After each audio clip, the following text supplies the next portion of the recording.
to say, what do you? All right, that was wild. If you don't mind, I like to play some of my music and stuff like that. That's cool with you. Oh yeah, and that's all good. All right, cool, man. Oh wait, are they gonna copyright me for this? I have no idea.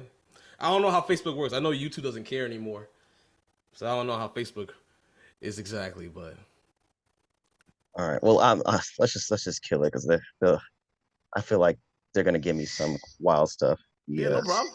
Not a problem, my brother. Not a problem. these copy. I mean, I don't know how Apple Music works. Not Apple, not Apple's Music. Sorry, Apple Podcasts. I'm bugging. Mm-hmm. Yeah, I think my That's man all just good. yeah, he went to eat dinner. So yeah, I never knew that you couldn't just stream from those that need context. That you couldn't just join it from like a PC. You Right, could right, right, right, from right. IG Live from a PC. That's wild to me. Yeah, it is what it is, dog. I don't know, man. Wait, tell me about your setup real quick. Oh, Just my setup. I art. mean, it's a lot. uh, I got my two lights over here. Um, both of them was gifted by my girl's brother. Shout out to my dog Noah. You know, what's going on, my brother? How are you, man? How you doing, man? I'm doing good. Listen, I'm the guy you've been trying to get a hold of for about like 2 hours, man. That's my fault. That's my fault. Nah, it's all good. It's all good. Glad you on the pod. I appreciate it, my brother. I appreciate it. I'll just break it down for my dog, just to set up and everything. You know, I got my sneakers and stuff behind me because you remember I'm still a sneakerhead, so there's still that. Uh, got my lights over there. Got lights over here. Got two monitors over here. My speakers that I never use are over here. Um, that's kind of it. I mean, it's kind of it, man. You know, I just took the simple and I made it look expensive. You know what I'm saying? Hey, ain't nothing wrong with it. Ain't nothing wrong with it. So wait, Dad, you started recording or? I just started now. I couldn't find the record button. Oh, okay. Well, Let me for get my those that that are gonna be watching this, of course we couldn't do it on Instagram Live, but it's all good. Welcome to the DT and VT podcast, episode 4. And I got my man DT got another guest. So DT, introduce our guest on the show today. my dog's barking, so I muted myself. This Oh, is my okay. Oh, I okay. thought you did it by accident. I was. uh, yeah live stream. No, got my man Melvin Banks. He took a unconventional path to get here. Graduated SUNY Purchase like myself. Yep. I believe Okay. 2018 with Max Yep. Pierce, same Yep. class, and Dog. he rocked a you rocked like a open chain or something for like like the oh what do they call it? What do you call the gown that you wear? Is a uh. gown, right? Yeah. Yeah. Yeah. Yeah. Yeah. Yeah. Yeah, so they had theirs. Mine was pandemic. Mine was 2020 graduation, so I couldn't have it in person. But Mhm. they had theirs at the county uh center, like Mhm. how WCC does. So yeah, Listen, just man. talk to me. Going to purchase, and I don't even know what degree you had. So Oh, I have an associate's degree in graphic design. I have a BA in liberal arts, bachelor's of science. I'm gonna go back eventually to purchase to get my BA in graphic design because all I need is one more semester. They told me, and I was like, "Ooh, I'm gonna do that." So, you know, ooh. that's the goal for me in the future for that right now. You know, I mean, not now, but Yo, later. DT, we need a graphic design person anyway, so like make our listen, logo. listen. I got no time for that. Listen, I got people on payroll now for that, so I He could said get on my guy to get you. he said on payroll. I got my guy. He does phenomenal work. He does all my thumbnails and everything. Phenomenal, brother. Cool, fast working. Just he helps me learn more too. We exchange information. Great dude. Prince Monito. You can find him on YouTube, man. That's my dog, my graphic designer as well. Shout out to you, bro. Um, them days for me are gone, bro. It's too much time. It takes too much time. But I love it though. I do love it. I enjoy it. Hold on, pardon me as my phone. It's this all happened. This good. happened last episode where his phone rang, and that's the thing is that's why I tell when they told me when I was at WCC that Mhm. you actually can't you can't talk over your guests because you can't edit that out. So if you were saying something on a point, and I was like, yeah, like you can't Letting edit it that rock. out. Yeah, you can't. All right, My fault. I'm trying to get the lighting right. I apologize. Oh my god. Ooh. There we go. all right. I muted him, and now I'm trying to. This is wild. I muted him because his phone was ringing. Now I can't unmute him. Oh I my. already unmute myself, bro. All right. This is Dang. gonna be a fantastic Listen, podcast. yeah, this I'm is wild. excited. No, I I know. am No, excited. I'm editing it like crazy though, because it doesn't need to be video. No, man, have it nice and raw. Yeah, yeah. Oh, You got to. All right, so I mean, you told me already, but what do you go through what you're doing now? Oh well, I work as a my job is phenomenal, by the way. I am a application specialist dealing with analytical work, dealing with getting money through facilities like Con Ed, Orange County, stuff like that, to help people with get their solar panels and everything. It's a great job, get paid good benefits and everything. I'm a YouTuber as well. Basketball player still, thank the Lord, I'm still able to play. At a high level, I play against a lot of European league players, play like overseas players. I live in Middletown, so it's a lot of great players over a lot of great teams that I played from different colleges and everything. Great dudes, even great sisters too. And they be rocking, bro. And they be rocking. So I do that as well. My YouTube channel consists of being the most accountable individual while also being the most non-biased, because I believe that having a worldview will help us understand one another and at the same time help us solve a lot of issues that we're stuck at. So as well as mental health, clothing, advice, drip, whatever you want to call it, steady pimping. That's what I call it. But you know what I'm saying? Stuff like that. And just help motivate all my brothers and sisters, man. That's what I do for the channel, and teach them great basketball while being me.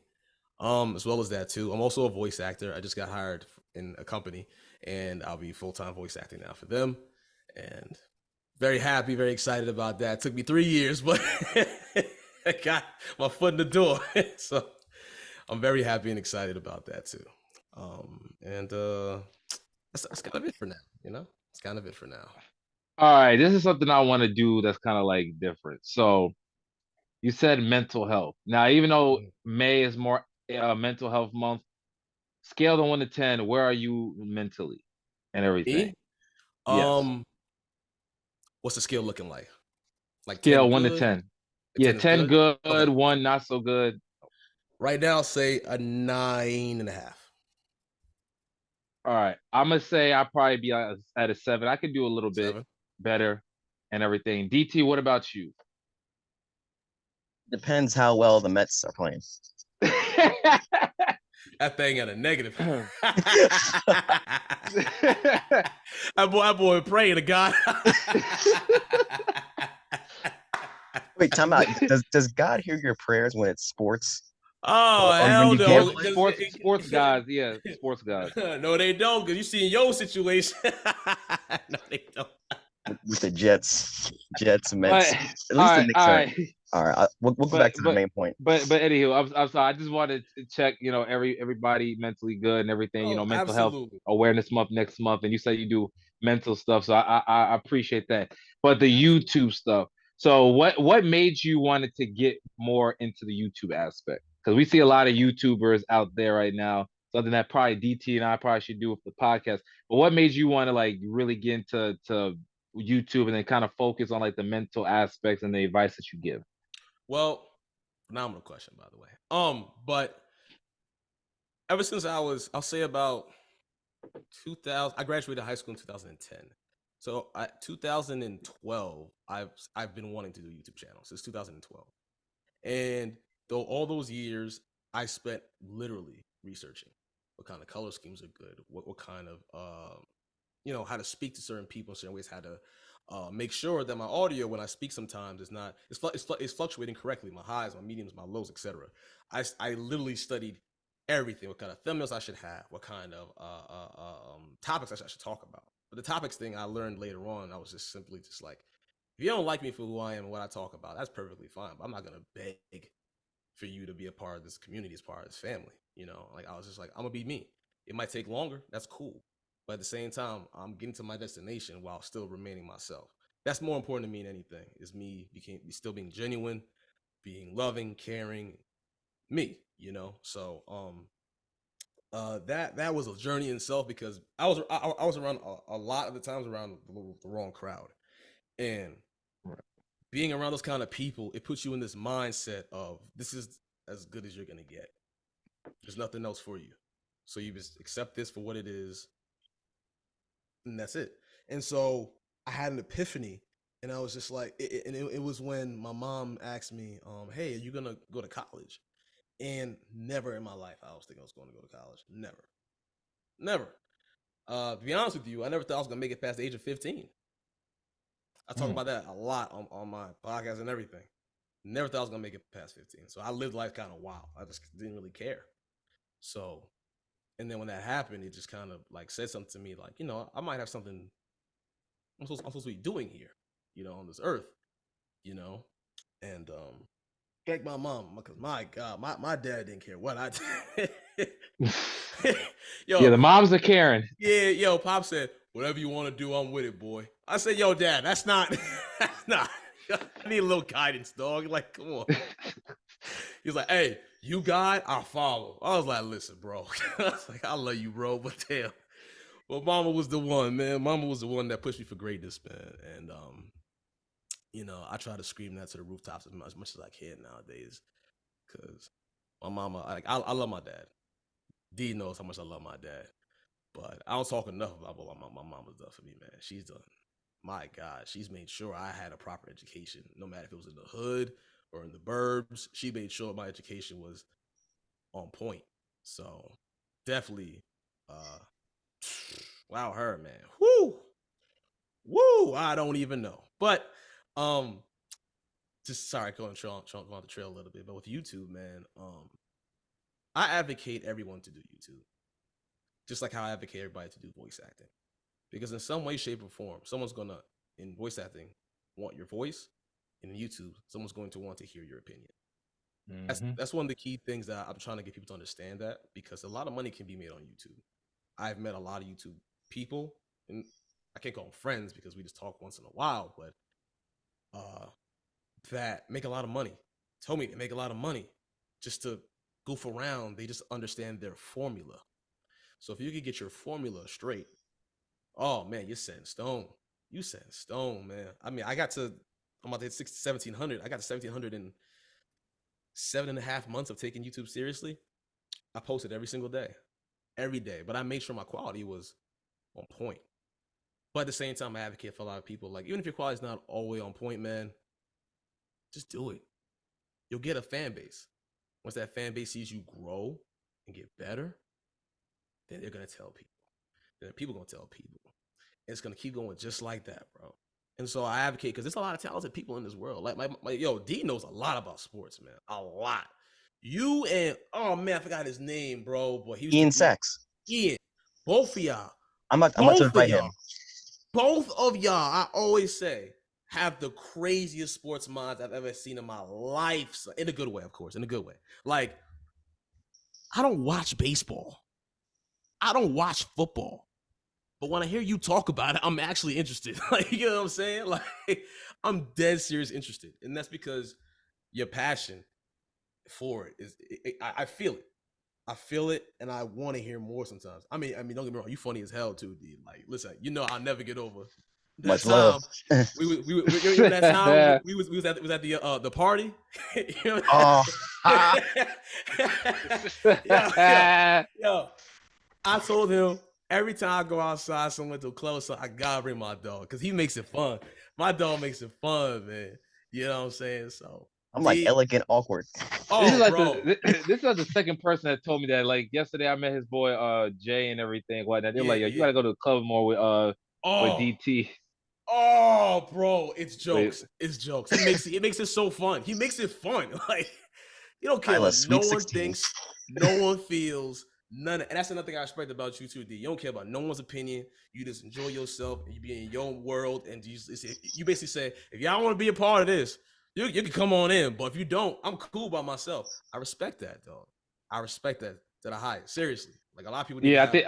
I think that's the one thing that I learned about Daryl, especially when we started doing the DT and VT. Like we used to do the Wednesday wrap up with football and everything and whatnot. I would probably give maybe like the calmest, cool reaction and everything and whatnot. DJ DT, because they be calling him DJ. I call him DT, whatever. Man, you talk about he be like, yeah, this is trash.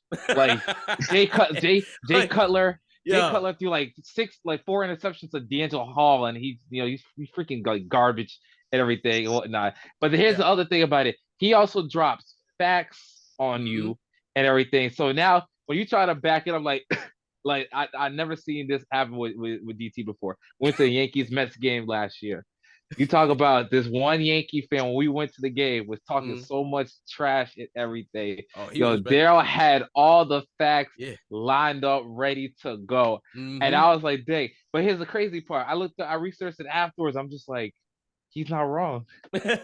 He's not wrong. Like a lot of people be like looking at me, they like Vernon, like so much sports history. And I'm Mm-hmm. like, yeah, okay, I know this sports history, that's true. Mm-hmm. But he goes into more stats, like deep Yeah. that I probably wouldn't even look up within the season. I probably know the history, the game, the year it probably happened. He just knows the stats, like Mm-hmm. average, just that and the third. I'm like, that's incredible. That's a great That's combination, y'all two. Honestly, that's a great combination. You know, history, stats. I think that's perfect. That's perfect. And the thing about it is, and again, why I'm advocating for y'all to do YouTube as well, there's a lot of people on here that do things for shock value. You know, y'all, everybody knows Flight Reacts. Everybody knows Cash Nasty. Everybody knows Yep. Kenny Chow. We all know Yep. these dudes, right? Mhm. And I have friends that actually know of them. So, and they tell me things all the time, like, bro, they have a formula, they have this, they have that. And it's very interesting and intriguing hearing this because from the outside looking in, they look like a bunch of goofballs, you know? But in actuality, they know what the hell they're doing. So, the one thing I asked a lot of my community was, because the one thing I first started was I can't explain to you how many people told me I should quit. I can't explain to you how many people for no reason just you suck, you should quit, dog. I'm like, what? You even started. I'm like, yo, I'm talking about having some medicine. Where do we get here? How do we get here? I'm like, yo, you hating for free is crazy. But I saved it. I told him that's about me. I believe in freedom of speech. So if you feel that way, that's cool and that's fine. I want you to be there for the rise. You dig? So Right. that's when I was at like 50. When I was at 50, I felt on top of the world. 50 people I don't know like my content. That's fire. Fire. And then one day, bro, I was talking about one of these this Filipino brother. He's nice as hell. Nice. I forgot his name, man. I gotta do another video on him. But he is nice. And I did a video on him. I promise you, I didn't know this existed, but the whole Philippines rocks with him. And if you talk about him, you get mad love. That was my first video. I think I almost went 20k, if I remember correctly. 20k views. And I also gained 150 subs in an hour. That's because that community loved him so much and loved what I have to say. Because I don't sugarcoat anything, but at the same time, I'm very respectful. Like I play the game at a high level. I'm not gonna sit here and tell somebody who's getting paid to play at a high level, like disrespectfully about his game. I think that's weird. That's like someone telling Ryan Scalabrine he sucks. Are you crazy? Are you crazy? He will give you 80. Relax. like let's stop. Let's put it down. So I try to keep that people's minds like, yo, these brothers do not suck. It's like the 1.5% of individuals playing at the peak of basketball. Like, you're crazy. So I try to get that weird reality out of people's heads too, man. Because it's like you saying things that you don't even understand. Like, you really saying something you truly do not understand. I posted it today. I don't think Daryl saw it. It was about DiVincenzo explaining how hard it is being on the two-way, playing in the G League and then playing in the NBA. And I thought it was so educational because a lot of these young kids and a lot of these dudes that are even older who are just delusional as hell don't understand how difficult it is to be in the G League, play all these amount of games, and then go to the A and play a lot of games too. Understand that you got to work even harder because you're working in the G League and working in the NBA. So again, I just try to put reality in people's minds, because when I hear people say, "Oh, I could beat," I don't know, somebody that people think is trash in the NBA, I'm just like, you couldn't beat your high school coach. What are you talking about? Like, Mhm. like, can you stop? Like, I just hate delusional people. I just hate it because I think society and the media has made it okay for being delusional so much that you can't even critique people on it. Call you a hater.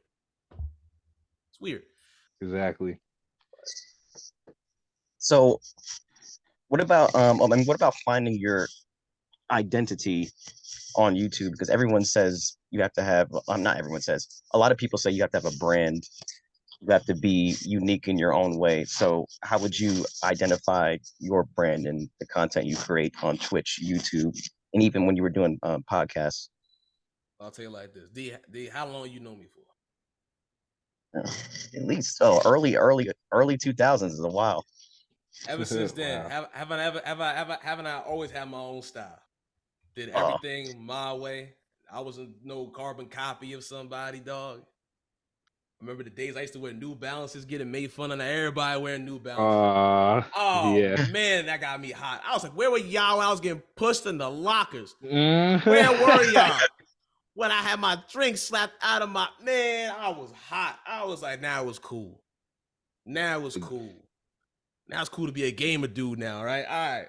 Cool. Copy. And y'all suck at it too, by the way. But it's besides the point. I'm hating. I apologize. I'm hating a little bit. But just my identity. Honestly, I'm gonna keep it super beam with y'all. Another reason why it took me so long to do YouTube was also the fact that I was afraid I would get too big headed doing this. Because one of my main things is like to never change, you know, is to remember my morals, remember my values, remember my mom, my dad, my grandma, and everybody taught me how to, just be a good kind person.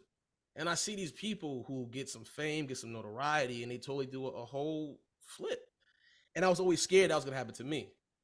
Always was scared. So I was honestly delaying my own greatness. Honestly, delaying it. So one day I had a conversation with someone that we used to be homies and everything.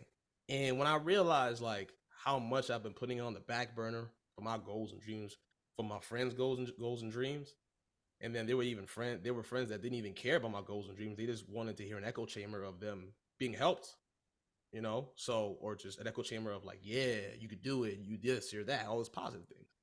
So list of them, packed them up out of here, and I just got busy. I spent a lot of money on what I got right here. I ain't gonna lie to you. I spent some money, but I got help from my real friends, and a lot of my identity is straight up and down. It's just, I guess the three words I could say of my identity is just understanding, empathy, and just love. That's my identity, I guess I could say. I love everybody on this planet. Except for obviously people that do crazy stuff. But besides the point on that, well, that's kind of obvious. Mhm. But I've had people tell me that they feel like where I'm coming from, like they really appreciate, like seeing people from Europe tell me that I appreciate you being so non-biased, even though that person might not be a good person for just for an example. I appreciate you letting people know like, hey, you can think this way and that's fine. You can think that way and that's fine. You can still be cool. You know, you can have different opinions and be friends or whatever it may be. It's it's so hard to explain because like I have a lot of talks with a lot of different YouTubers, and they always tell me it's so hard to really trust a lot of people on YouTube because there's so many people that use people, Mhm. and when they use them, wrap them up, even in some quote unquote YouTube beef, they don't really care about the backlash that can have on that person. For an example, they could lose their livelihood, lose their money, lose their chances on whatever it may be that they have for the future because of this platform. And the more I heard about it, man, the more I was like, I am not gonna be like that, dog. I do not want to be like that. And I learned something this year, um, and that was like, when you play an MMO and RPG game, right? You have the classes, your warriors class, your cleric, you want to call support class, you have your thief class, whatever. A lot of the time during life, I thought I was a like warrior class or a mage class or something like that. And sorry, I get a nerd terminology, but I realized that I'm more of a cleric class, support class. And why do I say that? It's because I enjoy helping people. I enjoy supporting people. I enjoy getting people to their destinations. I know how to do that very well. I know how to talk to people that don't know how to talk to people. I know how to conduct business with people that don't know how to conduct business. So that's what I feel my purpose is in life, is to help people, support people, and I'm sticking to that. But um I've realized this year that me staying myself has put me from a downward spiral to an upward spiral very fast. And I truly believe in totality that um everything that I've gone through this past year, which is a lot, and last year was a lot of negative stuff, was building me and preparing me for the next uh lift in my life, you know. And with that being said, even bring it back to you and what you said, Brother Thomas, on the mental, um I'm the happiest I've ever been.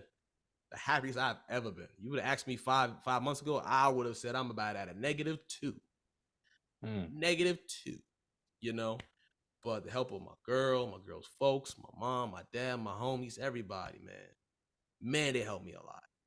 They helped me a lot, man. I owe them my life. I do. That's why I feel like so dedicated to them too, you know. But yeah, my Yeah, identity is a lot of that. That's really my identity. It's a lot. It's a lot, you know, that I owe people love to. I owe a lot of people love, man. I do. I owe a lot of them, you know. no, it was good. It's good. It's good to hear you say that, because sometimes I think in life, you know, my grandfather used to say this all the time, man. Mm-hmm. He used to say, you know, son, because I look at me, I'm 26, I'm still young and everything and whatnot. You know, been on some dates, talked to some Mm-hmm. girls and everything. Sometimes the girls don't like the nice guys, like that to pour their heart into a relationship. I was telling DJ yesterday with him and his boy Jay and everything. They're like, sometimes they don't like overly nice guys, this, that, and the third, True. blase, and whatnot. And I understand that and everything, but hearing you is like you try to help people the best way you can. Sometimes, yeah, you can be overly caring and this, that, and the third. But Absolutely. one thing that my grandfather always told me, he said, son, because he's like this, life never gives you directions. He's like, you Mm-hmm. never understand why somebody goes left when they should have went right, why you went back when you should have went forward. Take it from me, for example. All Mm-hmm. right, so I work at a daycare right now. I do the That's nice. podcast with DJ and everything and whatnot. Now I left that job literally. I worked from November 2021 to Mm-hmm. July 2022. I ended up leaving that job. So I left for 3 months from that job. I thought I was on the better things. Even if better didn't come tomorrow, better would have came in the future. And so I thought about, you know, moving on, doing film, this, that, and the third, maybe podcast, maybe do something sports, whatever. Got my bachelor's in radio and television at Very Mercy nice. College. Cool. One lady that I work with, she's like a motherly figure to me Mm-hmm. and everything. Working with somebody, because you have to work with somebody in the classroom sometime, periods, this, that, and the third. And sometimes you might have somebody that's great. Sometimes you may not have somebody that isn't great. You know, Mm-hmm. chemistry is everything. Absolutely. If the H ain't to the O, then it's a no. If you ain't gonna be the hydrogen to my oxygen and we flow in unison, because H2O obviously in chemistry is water, then it's Hey, a no. hey, hold on, So hold on, then hold on, hold on, hold on. That's some that's some that's some pimping talk right there, boy. Boy, you slicking the grease, dog. Oh my light. Oh my god, trying to kill me. It Hey happens man, in I live like that. streaming. Yeah. Hey, listen, I like everything happening the way it is, man. That's how I leave it in my stuff too. But I like that, dog. For real, I like that a lot. H to the O isn't Like, enough. That could be the title of yeah, your memoirs. oh my yeah, if the H ain't to the O, it's a no. It's something like I came up with. It's like literally, if you ain't gonna be the hydrogen god. Mm-hmm. to oxygen, which makes water, and you flow in unison. If you don't flow in unison with a person, then it's a no. No, So absolutely. literally, like she was asking me, could I come back and everything, and I was hesitant at first because kids, I could be a kid at heart, this, that, and the third, and whatnot, and I hesitated. But then it's like the caring in your heart sometimes, Yeah. wanting to help people, this, that, and the third, you know.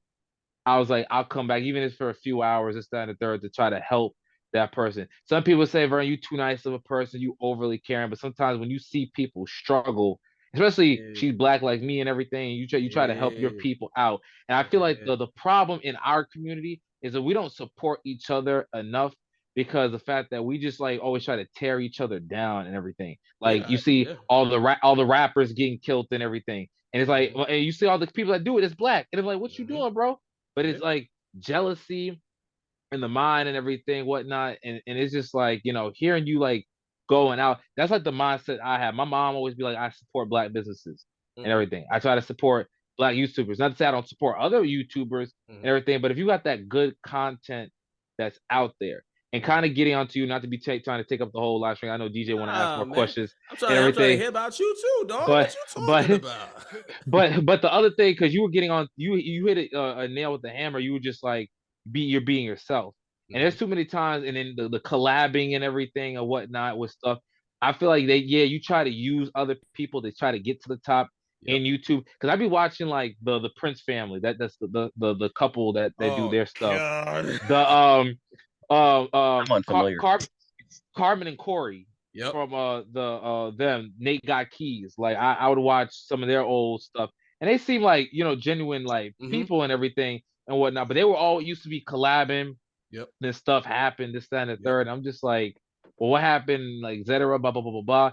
And then sometimes the content that they put out, sometimes it's not like real like content. They just do it just to try to get the views. Because at the end of the day, the views is what's obviously paying the bills and everything. Like what happened to the craft in the content that you're putting and everything and whatnot. Agreed. So that's where I was like, yeah, I see. So you see a brother like you is gonna be great off of that because you'll have stuff like that for forever. For people like them, I feel like they gotta try to come up with like whatever creative content that they do just for us to click and everything, like either gold digger prank or I pranked my wife and I, but with this side and the third. I'm just like, what? But then the crazy part about it is us viewers, we want to watch it to see exactly what's going on.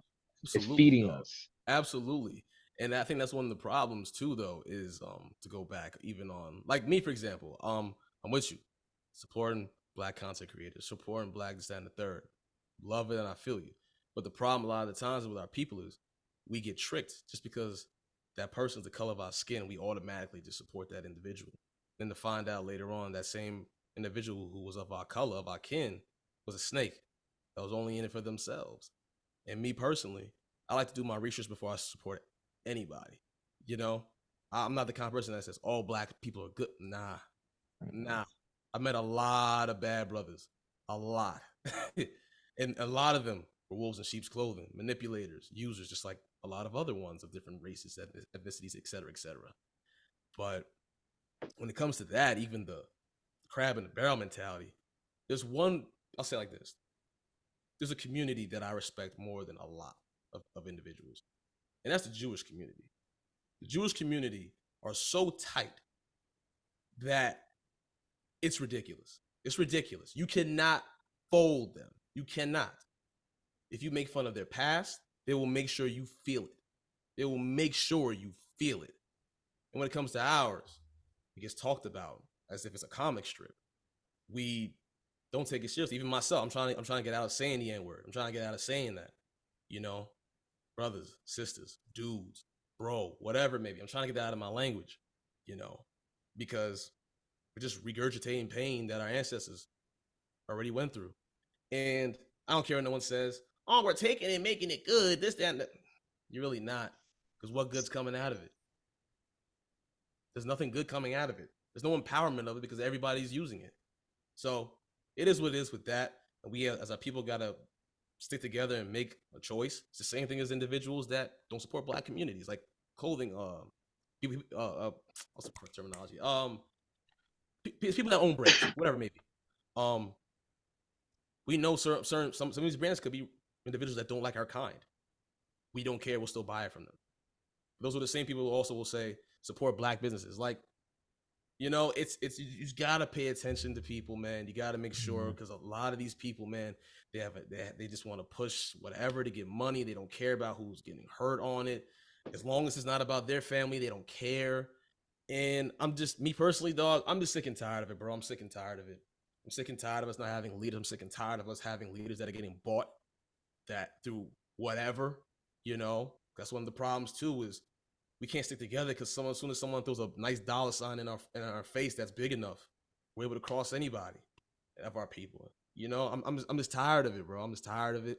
I'm sick of it, and I'm gonna make a difference as much as I can. I know I am. I'm not worried about that. I just want to make sure I can touch a lot of people and help them understand, like, yo, you want to do something, man, do it. You have problems, man, go see a psychiatrist. If you don't feel loved, man, you're hanging out with that bad group. It's okay that group at one point was good for you and now it's not, and you can leave that group. You don't owe them. That's another problem with a lot of people too, especially a lot of young brothers too. They stick to this group because they were there for them at this certain time, without realizing underlying things that they were doing negatively towards them and for the future. So, and again, these are things I thought about when I was young, because I was hanging around with a lot of older people. So they got me into this mind frame, this mindset of stop accepting things as what they are and break it down for what it really is, you know? So that's for me. And a perfect example, D could also agree with this, is Max Pierce. Like, he's doing exactly what I would love to do. He's being there for the kids, helping the communities, fighting for what's right, talking about problems that should be discussed. You know, even knowing that he might get some terrible things said about him, or have some let's just say he might lose some opportunities. He understands that, and he's still like, yo, I'm gonna fight for this, bro. Like that's having a brother like that to also like make sure you on point too. That pushes me a lot. A lot of my friends, I always say that a lot of my friends are legendary because we always push each other. So, you know what I'm saying? So, yeah. Sorry, it's my first time being interviewed. Kind of nervous. I don't know what to do with my hands. I'm just talking. Like it's Nah, wild. you all good, brother. You all good. Like, I'm I looking think like of my Drake. first interview. It's crazy. Like, it's crazy. Oh, I'm trying to think. This is like a side thing. When they had MSG Varsity, my first interview, I had the helmet hair, and we were about to play Bronxville. Yeah, And I seen luckily, that. I yeah, seen that. I had I had a blue shirt on. I just looked. Oh man, I said things of that nature, and to me, that was like a next level commentary. I was Oh, like you talking about you Bronxville. you were the real Riz God, not Duke, not Duke. You the one. Oh, shout out to MSG Varsity that became Oh, U12 MSG. Varsity. They ended up folding. They ran out of business. They went bankrupt or whatever it was. But I miss the Yeah. Kevin Devaney days. Um, Good times, man. Good yeah, times. yeah. I wish we can get those videos back. Actually, what's funny about what's not funny, but what's poignant about what Max was saying on one podcast that he joined was Mhm. that even if you're in the greatest headspace, you should actually be taught be in therapy, and just even in that good headspace, because therapy doesn't have to even be that you're going through that you're having a problem. It could just be, like let me reflect on the positive. And Right. I had mentors that say, like, you're coaching these kids, and they may not be the most talented, but you can't be critiquing. Sometimes you got to let stuff rock, and you can't be filled with negativity. And the children, he taught me that. The children also taught me that, because their brains are still developed, and they're still trying to have fun and such. Yes. Yeah. So, like, just to circle the point, a lot of a lot of stuff with stuff with mental health is not having a feeling of control. And what people fail to realize is that day to day, we're relying on just the good actions and good deeds of other people. A lot of stuff is just out of your control. Yeah, absolutely. So kind of just talk about that a little bit, because you can go to a mall and you don't know if you're going to lose your life nowadays. Like, it's kind of a dark point, but we're all Yeah, relying on no. other people's good actions. No, absolutely. I want to go step by step with you. So let's go first over um what was the first point again? I'm sorry. Yeah. One thing is just like things being out of your control. Okay, things be Yeah. out of control. Okay, so I mean, it's different with me because again, I was crazy. I was wild when I was a teenager. I was wild. I didn't care about a gosh darn thing. I was like, all right, cool, whatever. You gonna beat my ass? All right. Like, it was whatever, bro. But one thing I learned from that experience was the fact that, like, because I did try to keep things in my control a lot when I was younger, more than, like, after I turned 16, I was just like, I was like Shaggy from Scooby Doo. People think I smoke weed because of so relaxed I am, And I tell him, I just was like, nah, bro, it's just doing what I gotta do. This is literally my face 24/7, and my voice like that too, just 24/7. And I've had my mom always say, "You doing drugs?" I was like, "No, just chilling, ma," because that's how relaxed I am. Because I understand, bro, that the things I try to control, whoa, boy, when I try to control them, it got even worse. So I was just like, I gotta understand what to do when it goes wrong. You know what I'm saying? That's the one thing people don't understand is how to prepare for the worst. They just don't even understand it because a lot of people get scared and try to not get in a situation like that, but while also negating the fact of possibly having some fun. Let's say in an area. Let's say you don't want to go to a club because of it might have had a fight last week. People are getting to the point now that like any little thing of negativity turns them off, makes them not want to get involved in nothing. And when they don't know the whole true story about whatever it may be, like that club, that person could have gone to a fight because he was drunk. That's it. Not a big deal, you know. And it's just like, don't let that prevent you from wanting to do something. I think that's kind of weird living in fear like that. And I learned at a young age that growing in fear is so stressful, bro. Oh my God. Like people that have anxiety, I don't even know how they do it. Like I pray for them. I really do, man. Because I just don't give a hoot and holler. I don't give a hoot. I wake up, man. I'm tell you something. My car got scratched a couple days ago by the dealership while they were washing the car. Oh, scratching everything on it. Looked like somebody keyed it. Man, I told the person, I was like, hey man, somebody scratched my car. He was like, oh, I'm sorry to hear that. The guy was like, oh, flustered. I'm like, nah, it's all good. I understand accidents happen. That's just how I am. I'm just like, I'm about to bug out when it's already done. It's already done. Me bugging out does nothing but now give that person a headache. Doesn't do anything. So I think that also plays in the part of me just caring about everybody. So even though that situation happened, that brother can't do nothing about it. He was not the perpetrator. He was not the reason.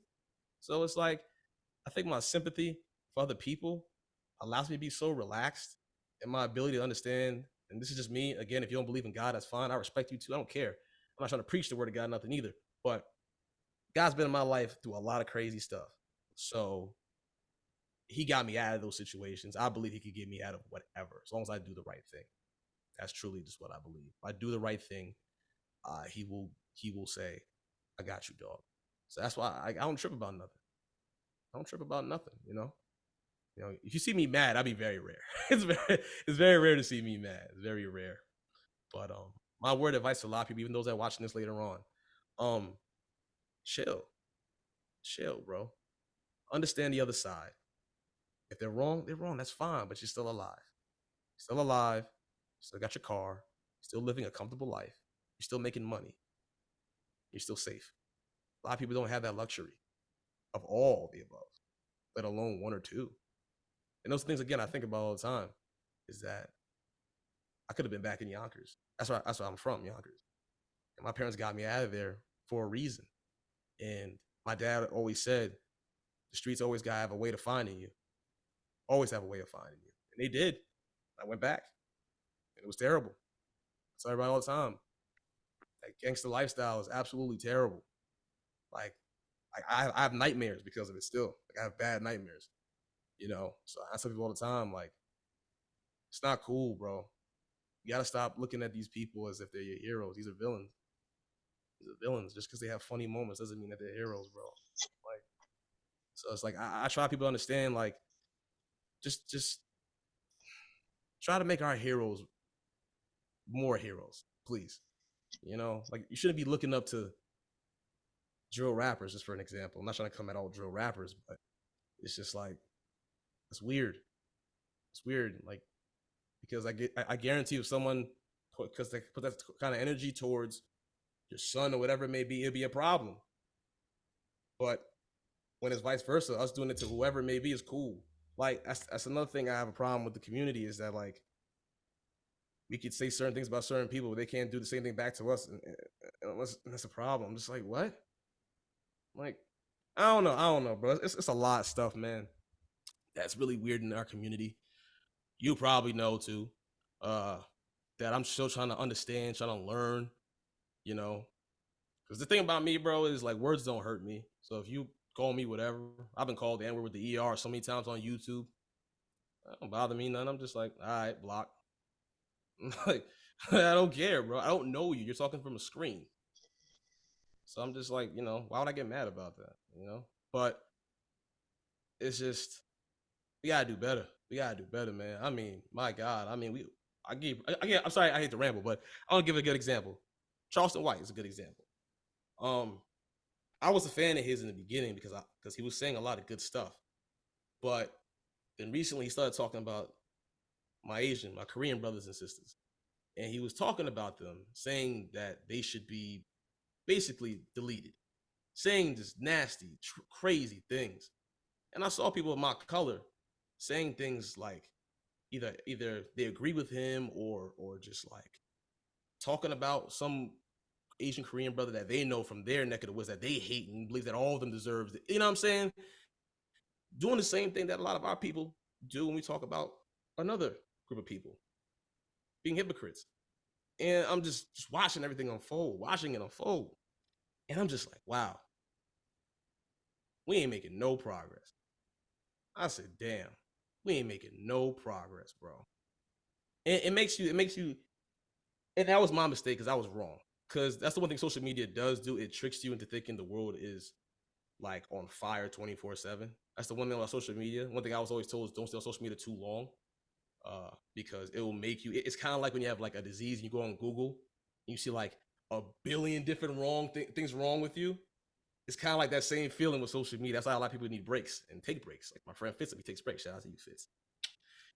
But I tell people all the time, bro, touch some grass. Like for real, touch some grass. Leave your phone at the crib, dog. Chill, go out, bro. Go get knowed by a woman. Gotta get some hair on your chest, something. Jesus Christ. Like, my God, go read a book. Go make some cookies. I don't care. Do something, bro. Man, and that's another thing. I always advocate for people at the end of my video to try to learn something new every single day. I think that's so important, bro, that we learn something new every day to get ourselves out of the comfortability from what we already know. Because then that might branch off to something else that you might have had no idea that you're good at. Bro, I went to school for accounting/business administration. I am an artist. How does that work? I haven't drawn ever. I only drew when I was in college. That don't make no sense, son. That don't make no sense. Okay, but the thing was, I finally tried it because I was so scared of failing. I was so scared of drawing some trash. I ended up drawing some, what the hell is that? And I ended up getting into one of the best art schools for my art. You know what I'm saying? So, bro, there's a lot that I eventually want to keep saying. I'm trying to make this short. It's long as hell. But it's okay to have love for somebody and get hurt. It's okay to have sympathy for other people. It's okay to tell somebody no. And it's okay to be the corny kid and be different. Just want to end off with that question. It's okay for all of those. It's okay. I hope somebody that listens to this understands what I'm saying and just does them, man. That's all, man.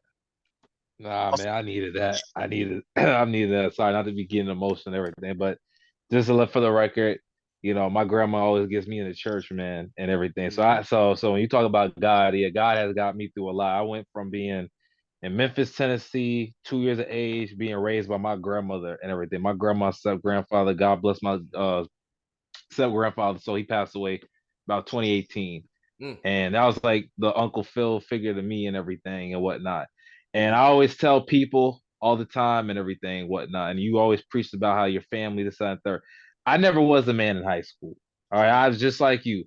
All right. You talk about the New Balance and everything, aka the grass cutters, the dad shoes and everything and whatnot. I already know how it was. I used to get clowned on too. They like, V, why you got the dad shoes on, the grass cutters?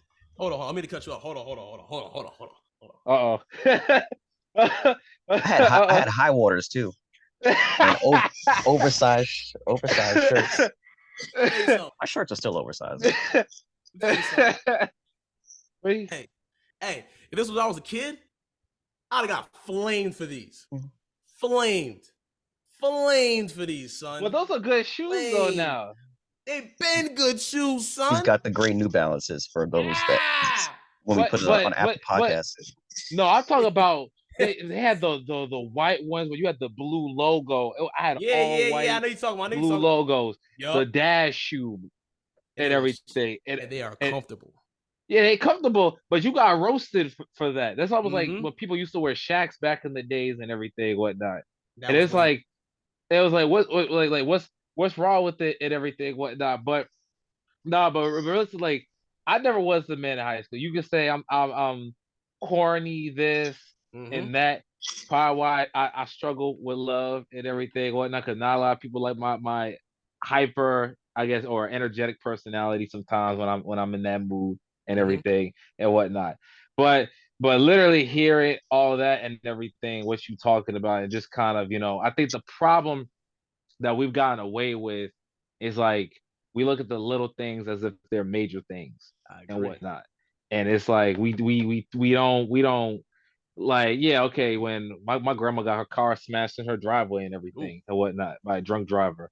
And it's like doggone this, that, and the third. And I was angry in the moment, but then I had to calm myself down after. I said, you know what? It's just a car. At least my grandma wasn't in the car and everything. What not happened overnight and stuff. And yeah, as much as it's a pain in the ass, the fact that she got to go through all this, got to get a whole new car, this, that, third. It's a whole lot better. But literally, like the same time period, always having that support team. Like you always preach about your family and everything, and then you were talking about you like again another hitting the hammer with the nail and everything. The Jewish community, how they stick together and everything, and what you were talking about.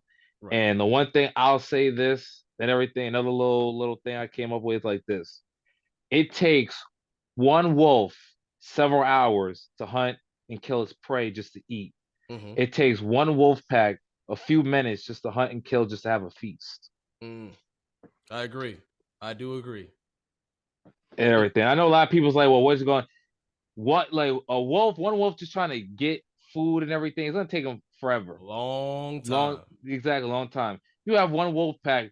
If like for example, we like if I bite the leg, you biting the head off, and Daryl getting the gut, then we already killing food, and we go kill another one, another one, another one. Yep. There's a reason why wolves don't travel alone; they travel in packs and everything and whatnot. And like I said, the support. You all talked about identity and everything, and I feel like as young people, we're trying to find our identity. The problem is social media has been like a huge influence and everything. That's why I try to go for a walk. Like I might take my phone to go listen to music, and I go for a walk and everything. Or I go get a pedicure or get a massage, this, that, and third, go get a haircut or whatever. I might listen. I got to get away from my phone, because seeing some of the other crazy stuff on the news is good to pay attention to the news, because you need to know what's going on in the world. But at the same time, you don't want to see all this craziness, because then that's like you said it again, seeing all this craziness. That's when people start getting into the fear aspect and everything. For me, I just gotta pray and everything. I just gotta leave it in His hands and everything. If I'm meant to be here another day, I'm meant to be here for another day and everything. What if not? Then it is what it is. But some people I feel like are like always battling something, like demons and this, that, and the third. Which brings me to this question: have you ever like had that moment, or just sometimes like you just like you talked about, you didn't know your purpose is, you didn't feel like you were gonna make it past 15? Did you have like those like demons or anything, or just telling you like you're not gonna make it past this, you're not gonna do this, you're not gonna do that and everything? Because sometimes people's words, sometimes your own thoughts overthinking can always get to you in that. Yeah, I'll give a great example. I have almost attempted self-deletion about 2 times when I was younger. When I was younger, I almost deleted myself 2 times. Again, I'm really open to this, because again, I need to be, because people have to understand it's okay, bro. Like it's okay. Like you're trying to get better. Like for my brothers and sisters, anybody. But when I was younger, I'll tell you like this: I was always the good kid. Go to school, go to Catholic school.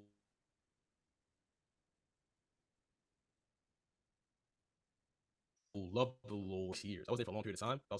I literally, when I was, and my mom can vouch for me on this too, but the decision to move was solidified when I was playing in the park in the sandbox, whatever it was called, and we found a broken crack pipe glass in there, and almost cut my hand.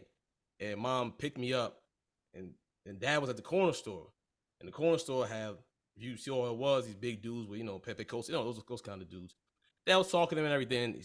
My mom told him, we're leaving. We're getting out of here. That was it. That was it. And as I grew up and everything, loved the Lord, my mom was very strict on it and everything. I was always wondering why she was so strict. Basically, sheltering me and everything. And for a good amount of time, I actually resented my mom for doing that so much. Because she never really explained to me, like, why sometimes I would get beatings, or why sometimes I would get things taken away, or why I couldn't talk to certain friends, why I couldn't have certain foods. It always seemed like I was so different than everybody else. It seemed like I was getting punished so much for no reason sometimes, and I did not understand why. And I started just to get angry and angry and angry and angry. It's like every day I got angrier and angrier and angrier, and I started questioning God. And my father, who's my superhero, my mom, my dad, my superheroes, he was out there working, getting his business right, doing his thing. And my dad hated beating me. He hated it. Because when he would beat me, he would explain to me why. And I think that's why me and my dad were close so fast, like when we were younger. Because he would beat me and tell me, son, I don't want to do this, but you did X, Y, and Z. You can't do that. You got to do this. He would break it down. My dad's a very angry black man. We make fun of him all the time. We say, you're an angry ass black man. But back in the day, my guy, his temper was crazy. It wasn't like he was just beating me like I was just like going crazy, but he used to really hate hitting me with the belt. I really saw my dad hate hitting me with the belt, And every time he used to hit me with the belt, he'd give me ice cream or something. Be like, I'm sorry. Like, he really did not like doing it. But my dad played one of those, like, I like my mom, my dad more than my mom thing, this, that, and the third. And I told my mom, I was like, as I grew older, I don't mean to skip ahead, but I told her just as I grew older, I was like, I had to explain to her why I felt that way. And then I had to apologize to her because I explained to her it wasn't easy raising a child in that environment and then going back to alcohol and then going back to another place and then going back. Like I was always in some way, shape, or form in a bad area. Mount St. Michael, the school in New Rochelle. I went to school in the Bronx. Like, I was always in a bad area. So it's like, I told my mom, I was just like, I was being tested by God to like remain my who I am while getting this great education. And it was hard, bro. But let me continue. School I went to was great from the set to 7th grade. And I went to Mount St. Michael, school in Mount Vernon. My cousin, Moosey, Daryl. Moosey. Moosey was Moosey. I was gonna say it like that. And he was very well known in Mount Vernon. I would never get touched, no matter what I would have done in Mount Vernon, because of him. People would joke about him a lot, saying he does this, that, and third. Moosey was Moosey. I'll just leave it like that. And be in school. There was gangs in 7th grade. It was gangs and everything. And that's my first time experiencing it, like truly experiencing it. Mostly Crip. And I remember being just friends with everybody, man. I was cool. I was the jokey kid, the godly kid still, of course. And then, like I said, I'll never forget this because it's like imprinted in my brain. It was a dude named Bruce. The kid was shorter than me. He was like probably like 5'4", little stubby kind of dude. Got little hands, little something. And we used to joke around a lot. And then I asked him one day, like, what's a Crip? And he was just like, oh, you trying to be down? I'll never forget this. I would never, it's like I'm still there. I'll never forget it because it scarred the hell out of me. But I was like, sure. I thought it was like a friend group. Like, that's how much I didn't know. Like, I was so naked to the world, dog. You could have been like, yo, try this juice. And it could have been like liquid drugs or something. Like, it was terrible, bro. I was so wet behind the ears, as my dad would have said. And the next day, bro, he didn't talk to me, or if he did, he just made fun of me. Pushed me in the locker here and there when I was going. One time, I remember I got pushed in the bathroom one time while I was peeing. Like, I had all that done to me, dog. I had all that stuff people have seen in the movies. It happened to me. I've gotten pushed in the locker. I got pushed inside while being in my locker. I've had my food taken. I've had all that stuff done. You know what I'm saying? And it's not to sound like a victim. I'm just telling people, hey, yo, dog, you can turn out wavy just like me, baby. You know what I'm saying? So, A little but rap on it. in all seriousness, though, man, it's. Let me continue. As everything was going on, again, I'm getting more mad. And my friend Matt, he's a doctor now, doing his thing. He was in that school. He was a hooper. I'm still mad to this day he didn't keep playing ball. He was nice, filthy. He was like the man in our grade. He was the man. And he saw everything happen, and he told me, like, yo, bro, you should either tell somebody or fight him. I was scared as hell to fight anybody. Oh, my God. I'm still like that now. Wait, what? Oh, nah, I ain't mean now, but I was 5 feet back in high school. I was short until I got to like maybe junior, senior year. Mm-hmm. Man, I was 5. They had to get them charges. Stay out of jail. They will. 5. I was like 5, 6. I was about like 7th grade. I got 5'9" when I was in 8th, and then I stayed there forever. God just said, "Nah, you're done." So, again, try to make it a little shorter. Time passes by, day 2, and he was just like, "Yo, meet me in front after school."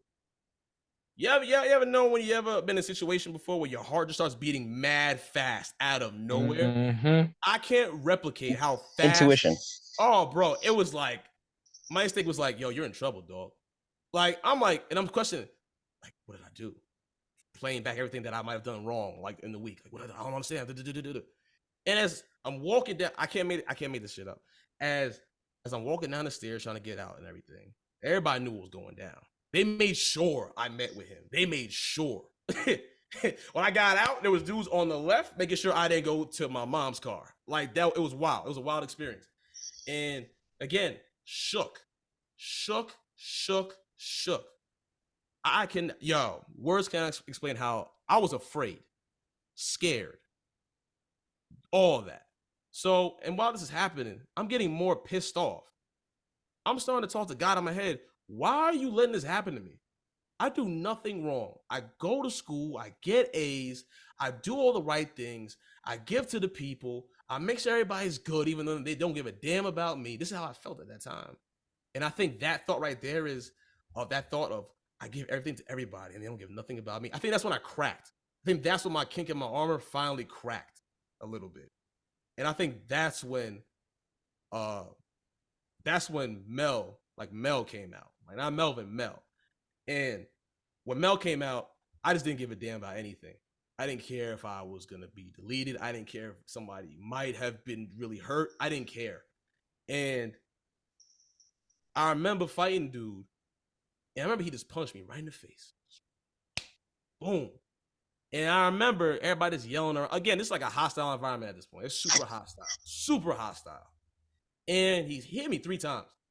And I was just stuck there thinking to myself, what the hell did I do to deserve this, dog? What did I do to deserve this? This makes no sense. I was trying to make something logical as something that was not going to work. And I just bugged out. I grabbed him by the throat, threw him.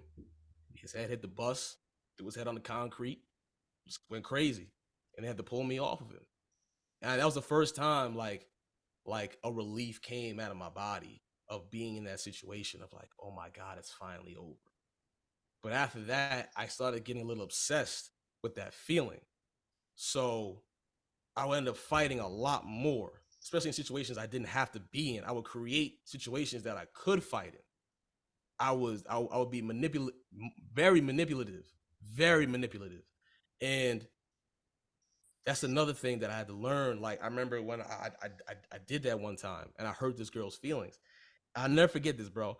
I remember I was like processing everything that I caused this to happen, right? I remember going to the bathroom, I started crying. Just for no reason, started crying. Taking a piss, started crying. Because it was, I swear to God, it's like God was telling me, bro, this is not you, bro. You have to, come on, what are you doing? You're going off the wrong path. And I just wiped my eyes and I was like, she ain't do nothing for me anyway. Who cares? And as I kept getting older and older, bro, again, went to school in the Bronx. I remember I got beat up in the bathroom. just because the kid didn't like me, didn't like that my mom had a nice car, didn't like that I was very confident. When I was in 8th grade, when I got very confident. So I got very confident in myself and who I was. And every time I got confident, it felt like God was like challenging me, or some random person was challenging me for no reason. And I'll never forget that, bro. Punched me right into the stall, bro. Right into the stall. I remember this dude was the nicest dude on the basketball team, very cocky kind of dude. And again, I remember his face. I remember what outfit he was wearing, khakis. I remember the black shoes. I remember everything because again, it traumatized me. So I have nightmares still about those events. Like I still have nightmares about that. Like that's how bad it is, you know. And you know, I'm way past that, of course. But then as time goes on, again, I'm living 2 different worlds. I'm going to Tuckahoe, and I'm this nerdy kid, this, that, and the third, you know, and then I'm going to these areas doing God knows what. You know, there's times that my mom called me coming home at 2 in the morning from doing God knows what. I'm 13, 14 years old, hanging out in Mount Vernon, 4th Ave, doing God knows what. And it was ridiculous because it was funny. Because my dad knew the whole time he knew. My dad knew the whole time. And this is what kind of changed me was when he said, I swear to God, this was like some scene out of The Godfather. He was like, don't you bring that shit home to your mother. That's all he said to me. Don't you bring that shit home to your mother. Because he was already on the way of giving up on me already. He was already on the way, giving up. He was already on the way. And I tried so hard. And DJ, you could attest to me too. I tried so hard for everybody to understand like I was this tough guy. I tried so hard. Like it mattered that I was a tough guy to everybody now. You know what I'm saying? And those that watch this video too understand. I apologize, man. I really do. For because there were some people that were afraid of me. There really were. You know, and it's not to sound like a tough dude, nothing, because I don't even like talking about this, but it has to be talked about. Excuse me. And I regret all the things, all that stuff, man. I really do, man. You know, portraying myself as being this tough person when it was like all I really wanted was a hug. Swear to God, just wanted a hug. Just want somebody to say, "Yo, bro, you're okay. Yo, bro, I got your back." But no one ever said that, and those that did backstab me. So it was just like I was in this consistency of like, am I this church going person or am I this jackass that's just causing havoc on anybody? So it was like I didn't know what I was, didn't know who, like anything, had no idea. So people call me names, that I was fake doing this, fake doing that. While on the other end, I'm really doing the things I'm telling people I'm doing, trying so hard for them to believe me. And it's just like, bro, why are you so concerned about how people feel about you? They don't even care if you, they wouldn't pick you up if you got pushed to the floor. So why do you care? And that's why I say the things I say about social media. That's why I say the things about saying it's okay to be loved and be appreciated. Like my girl, bro, I can't explain to you how much my girl has done for me mentally. Like she's helped me understand seriously. I have problems. I have problems that I need to get discussed. I need to have someone, and I have a therapist. I've had him now for about I think like 6 months, I believe. Great individual, you know, and you know, talking to somebody about my feelings was just weird. Oh my God, it was weird, you know? But it's like nothing else is working. So I was just like, I gotta try something. And my girl was so like, I can't explain it into words, bro. Like how much she wants my mental to be good because she was there for the they're called oh my God, it's like a crazy nightmare, but oh my God, it's like a lucid dream. Night terrors. There we go. Night terrors. Okay, yeah. You know, and I've had that since I was young, since I was 13. I've had night terrors. And a lot of people in my community don't know about this about me. They think a lot of things. People tell them that, oh, Melvin thinks he's this. And it's like, there's reasons to why my behavior was what it was. I used to try to tell people why I'm like this, and they weren't hearing it. So it was like, I just kept feeling shunned and all that stuff like that. So it was just a lot of stuff, bro. It was a lot of emotions, a lot of just no one really helping me, guide me, you know? And then just time passed, man. And I remember one time I was hanging out with my boy. I'll just call him Sean. Let's call him Sean. Shout out to my boy Sean. Much love to you. We were in a situation where someone basically had a weapon and pointed it at us. And I remember that happening. And I remember like not being afraid because I was kind of like ready. You know what I'm saying? I was kind of like ready.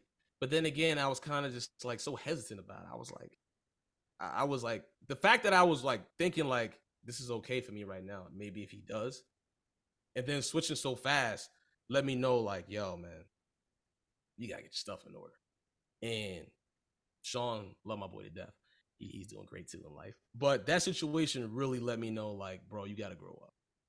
You gotta grow up because you're not like you're not that guy. You're not that guy, pal. You're not. You're not. Like you're not. Even to this day, I feel a way of touching guns. I feel a strong way touching guns. I will not touch a gun, no matter what. So all these things happened to me, you know, the whole time. My relationship with my dad is going terrible. He found a bunch of money in the house. Found some marijuana, a bunch of marijuana in the house. Kicks me out at 14. Wow. I got kicked out for the night. And I'll never forget this because people in my neighborhood, my friends took it like it was nothing, like it was not a big deal. They were making jokes and seemed like it wasn't a big deal. And I was like, yo, dog, I got nowhere to sleep. You know, and I was like, I might sleep at the park bench, I guess. Whatever, it is what it is. That's how my mom was. My boy Vince, I owe him my life because I was going to go back to Mount Vernon with my cousin and everything. And God knows what I would have gotten into to take my anger out. You know what I'm saying? And so, again, like, for Vince doing that, like, I love you and your family. I always will. They have a special place in my heart because I never forget that either. I don't forget things done for me, positively or negatively. I never will. I'm loyal to the soil, bro. Loyal to the freaking soil. Mm-hmm. I don't care. Like, you do something that I believe is something really loyal and big to me, I got you for life. I'll make sure if I ever do make it, your family will be set forever. Vince is definitely one of those people.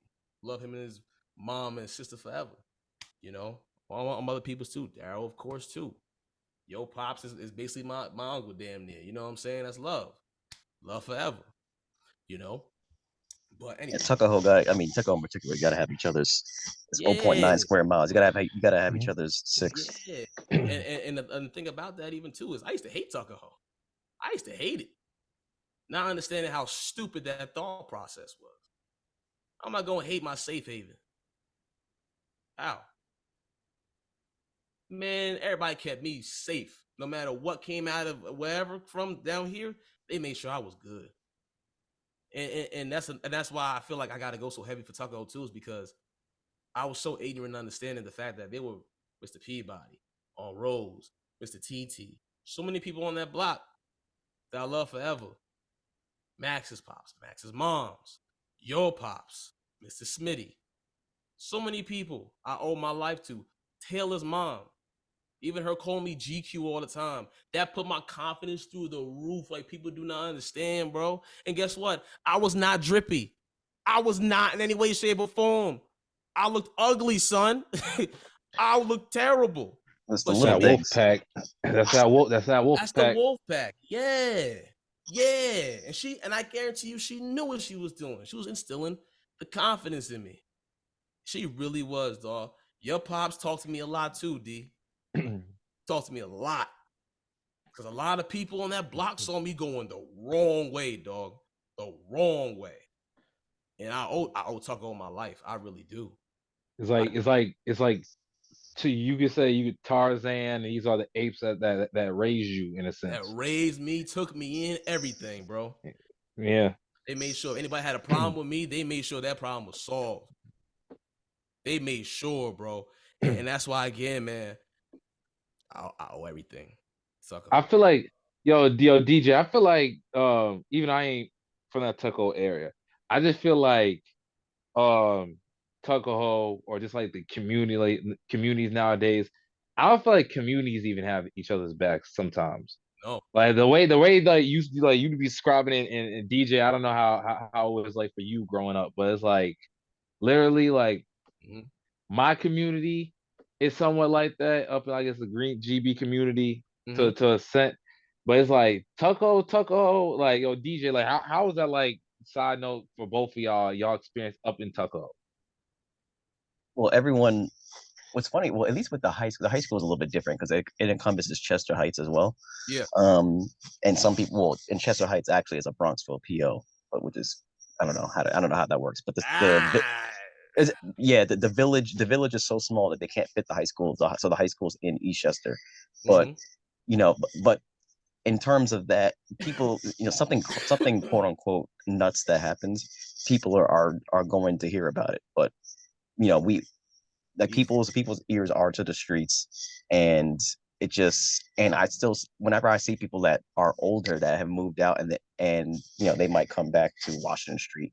I live on I'm not gonna tell my exact address or whatever, I'm but about to say Washington Street, no, so we Washington they don't need Street's that. yeah, Washington Street's kind of like the main thing, but it's still it's still all love. Like a lot of stuff that's nuts happens, but Yeah. it's still all love in that. We just elected our first black mayor. It Yeah. was nothing. It's nothing but white men for what Mhm. a century. It was Tucko Mhm. was established 1902, but we all kind of have that we kind of have that love for the past and just love for each other. And there's going to be beefs Yeah. here and there, but it's like I said, it's 0.9 square miles, so It's you gonna. might as well love your neighbors. Yeah, that's what I'm saying. Exactly, bro. And that's also another thing to piggyback on D, of course, is I truly again, I'm 30. I'm 30 years old, bro. And I've met a lot of people. I talk to hundreds of people every month now because of YouTube. And they tell me about their lives, about their days, when they get angry, when they get sad, what they've done. You know what I'm saying? So I'm able to now truly have a worldview of everyone. And I tell my people all the time in the community, we gonna get there one day. It's gonna Mm-hmm. happen. We're gonna do it the right way. When we do it the right way, we're gonna make sure we know everyone in this community. And we're gonna love everyone in this community. Because I remember a couple of YouTubers were saying like, why would I have to be get to know y'all? I don't have to do that. And I agree. You don't have to if you don't want to. But it's okay if you do. I understand it's a lot. I understand it's a lot on the mental, a lot. But you have to be willing. And I think that's the problem. People aren't really willing to try, you know? And that's the thing, bro. It's like Tucko has taught me, bro, it's like you gotta be able to try, bro. You gotta be able to try. You can sit there and say, man, he's a blockhead, whatever it may be. What if Mr. TT said that about me and didn't help me? What if Aunt Rose did? Mr. Peabody, Max's mom, Max's dad, Max's grandma. That's my grams too, for sure. You know, uh, what if? Like people don't understand, especially the young and the old. They don't understand how important words are. The simplest two words, three words, excuse me. How are you? It can mean a lot. Mm-hmm. It can mean a lot. People don't understand that because they don't get through it. So again, I'm trying to teach people up to understand, like, bro, we're in the stage now, bro, where mental health thing is not just a small problem. You know, it's not. It's been a problem in our community that I know of. Excuse me to other communities, but I gotta speak about mine because that's all I really know. Truly, it's been a problem with that. A big problem. I'll give you a prime example. We don't try to talk to our kids first. We go straight to beating their ass, Mm-hmm. and then get wonder why in the future they have the issues that they have. We have generational curses. We really do. Now I'm not saying that a whooping does not gonna help because it helped my ass. I promise you that. But when you sit there and explain to your kid, even after, or just have a little conversation like, yo, you can't do that. Why, dad? Here's why. Something. Give them a chance or two. Because a lot of parents don't even give their kids a chance or two to really understand why their mistake is a mistake.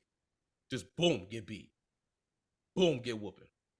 And then resent their parents. Start to cycle back over again. And a lot of and for y'all watch, a lot of y'all weirdos are gonna say no. But a lot of y'all are the ones that need to be in therapy. If you think you gotta beat your kid the first time there's something wrong, you're crazy. You're absolutely crazy. And there's no kind of, oh, well, this is the reason why, or what, this is the reason. Stop. Because a lot of y'all haven't lived long enough and have experienced real conversations with a lot of people about their scars, bro. Like it's crazy to me how people who don't understand people got a lot to say about people. That's another big thing I always hear. It's people that have not experienced a damn thing telling other people what they should be doing in their lives. People in the red pill community talk and I listen to some red pill people. I do, because some of them do be speaking a lot of good information. But a lot of those brothers, man, they just want that.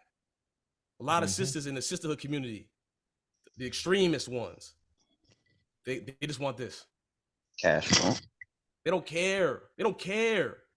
And you know why I say this too? Because all the movies back in the day, our ancestors were willing to die to make stuff happen. Yep. People ain't willing to die to make stuff happen.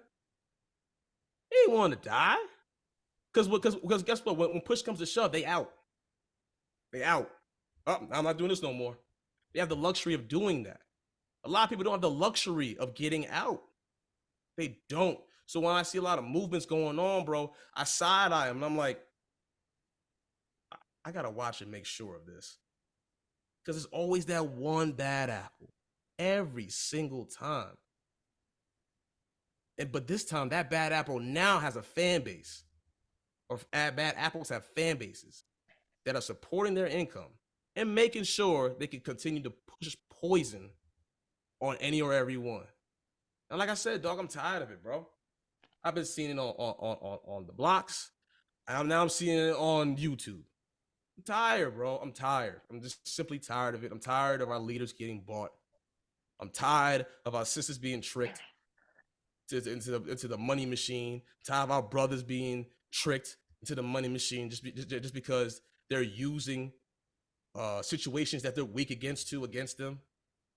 Things that are really easy to understand and really able to dissect, but you can't because you're in a place in your headspace that reality is very foggy. And I understand that because I was a part of that too. Again, experience is the best teacher. And I'm not Nostradamus. I don't know everything. Believe me, I don't. But when I talk, I'm talking with 100% confidence of what I'm saying. Like, I'm not fabricating. I'm not giving you experiences that did not happen, because that does nothing more but just give more poison. No, but you hit it like right there when you're talking about with the whole money grab and everything and whatnot. Because I'll never forget, I watched I Am Athlete. That's like one of my favorite podcast, sports, Yes. everything. Brandon Marshall and everything. Yes. J.R. Smith said this best and everything. He said the COVID thing with the George Floyd thing. Mm-hmm. He was like, you know something. He's and this goes too much.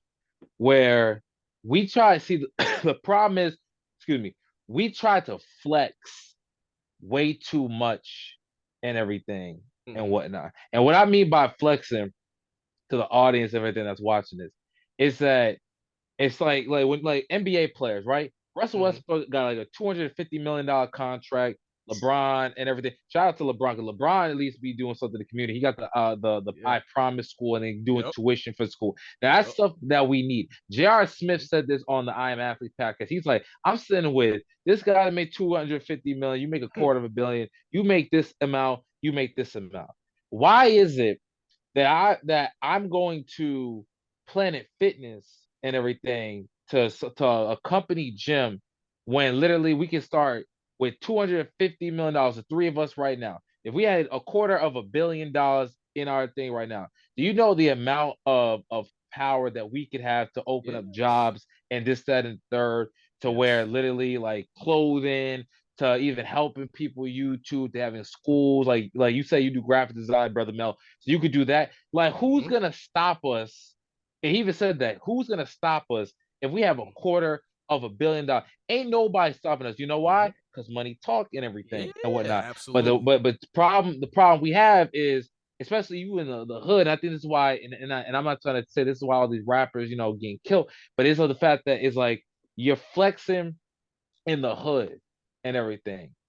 don't you realize you got enemies that are just jealous of you the minute that you start making money and Mm-hmm. everything? Because here's the thing, people will support you Mm-hmm. up until you start getting a step or two a little bit above and everything. Right. And when that happens, that's when people want to see you blow up and fall off the pedestal and Absolutely agree. everything. And the other thing about it is some of us could also be selling out and everything. Like you're talking about politicians, our leaders being brought in that Mm-hmm. regard. It's like Not. I'm sorry. Not even in political situations. Like, I mean, it could be people that they just deem as a leader. It could be someone that owns a clothing company. and I think they did that with they said the same thing about Colin Kaepernick about that, just the whole the stance taking a Yeah. knee and everything and Yeah. whatnot. Then I think they Mm-hmm. offered him like a million or something like that, and then we haven't like been taking a knee ever since, like 5, 8, 5, 6 years And, that, or whatever. and that's why I tell people too. Like, I don't just go at it fast like that. Like, I do my research. That's the one thing I was always taught in a debate. You never go in there butt ass naked. Never. Heck no. Never. That's why I expect DJ with the fact that like Right. with DJ you bring in like facts to the table to where Yes. that, but then all the other thing, people always wanted, like you said before, Brother Mel, people want to be oblivious Yeah. to stuff. Yes. And a lot of times, I ain't gonna lie to you. Excuse me. It's on purpose. It's on purpose. Yeah. It's on purpose because they understand that if they accept that reality, now that's their reality also. You dig what I'm saying?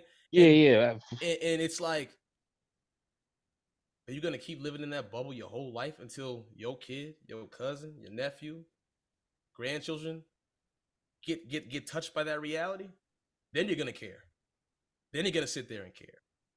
And that's why I say a lot of times, watch these wolves, man. Watch these wolves that only have an agenda for themselves, bro. You gotta be careful. Because, like, bro, like, all right, I'll give you another example. Like, the world is so crazy now, right? Well, it has been crazy for a while. That Beyonce, she's married to Jay-Z, right? When I hear some of these artists sing these songs, like, for example, let's say dudes that disrespecting women, right? And they're married. A lot of the fan bases sit there and eat that up and straight up believe to treat women like, That's how bad a lot of us are. That's how bad a lot of us are mentally, that we can't even process the fact that this is just music, bro. This should not be your reality. You really shouldn't be disrespecting women like that. Ladies, you shouldn't be talking about tricking dudes and stuff like that. Vice versa, all that. You shouldn't really believe that's okay. You feel what I'm saying? It's just music. It's an art. People are listening to a lot, like, you remember Beyonce and the single ladies? Yeah. Man, yo. When I tell you, I've seen so many people sit there and say, I've seen it. I've seen it, F man, this, that, and there. And I'm just like, Beyonce's married, bro. I'm like, what are you talking about? Or I hear dudes talking about women. I'm like, you're happily married to so and so. I'm like, I understand the music. I love the art, of course. But when you take it so serious, bro, that now is you, I'm like, nah, bro. And I don't blame the artist for that either. I just blame a lot of us because we have to be able to tell the difference. You gotta be able to tell the difference, bro. Like John Moran, for example. People are not taking that seriously, but that music is a big key factor to the way he's been acting. It's a big factor. Yeah. Big factor. And the ones that saying, no, it's not, y'all being soft, you one of the reasons. You're crazy. You're absolutely crazy.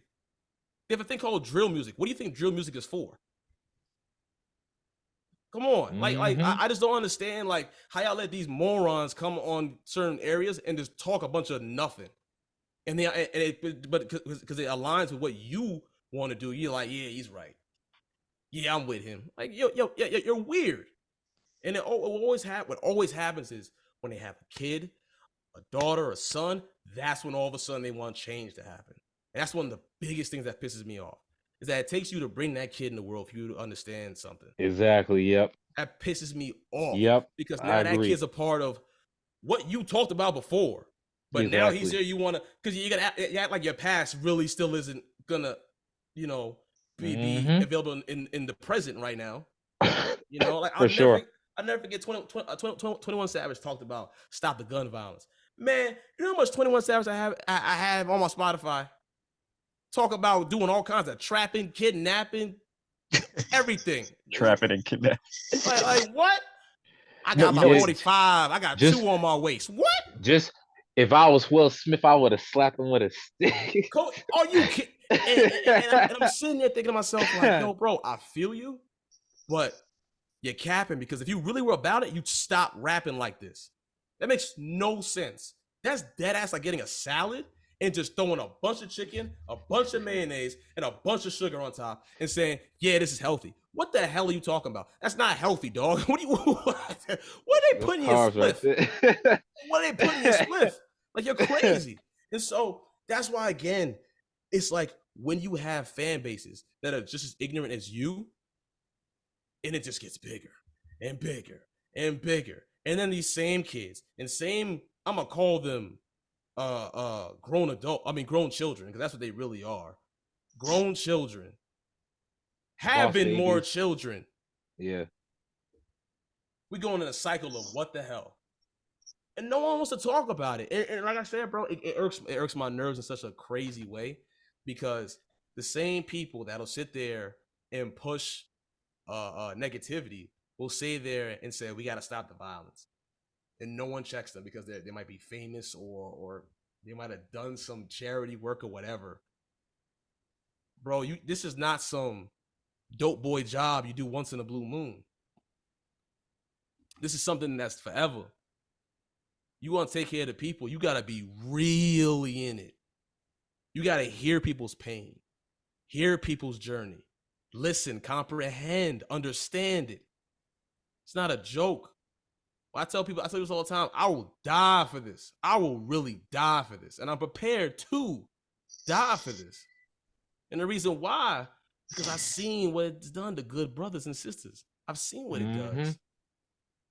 It hurts my soul. Yeah. Bro, I lost so many friends last year. In like 2 months. I lost so many friends and family members, bro. To either violence done upon them or violence done to themselves. And it hurts because all I can remember is the conversations that we had when we were younger about wishing somebody would just listen to them. It hurts. It hurts, bro, because it hurts because I know I can't help everyone. It hurts. And I can't explain the pain that I feel a lot, but I could do my damnedest to make sure that you don't feel the pain that I felt. You know what I'm Yeah. saying? Yeah, I agree with that because I do poetry to try to kind of help like mental sometimes. I should be like you and seek maybe therapy and help sometime, especially when you're in the mood and everything. I wrote poetry basically, and it is like I'll give you a little brief one that I wrote. Yeah, be my guest. I was like, it's like this. It's like my mother always told me, she said, son, cherish the people that in your life today. She said, I done buried too much people in the ground that I'm never gonna get back today and everything. And then the other thing about it, this little line I wrote, and then she was also, and I also put, and you talk about getting back to your mom, because you said, I think so your dad said, don't do this to your mother and everything. I'm gonna tell you why he said, sometimes in life, when you lose a pillar in your life, you think, why even bother? But I have to stand strong. I stand tall. Yeah, I could have folded, but my mama carried me for 9 months. So I'm always determined to make sure that the 9 months that she carried me never goes to waste and keep living my life until it's my time to go to that special place. So I'm going to keep on walking down this yellow brick road. And when it's over, I'll click my heels 3 times and make my way home. I don't know if you can hear this, but I don't know if you can hear it, but that's nice right there, for real. And no, I absolutely agree. And as I got older, I understood. But at the time, I was just like, but Yeah, absolutely agree. Like, I again, bro, I can't. The women in my life, bro, have done for so sure. much, so much. Even women that aren't in my life anymore, For sure.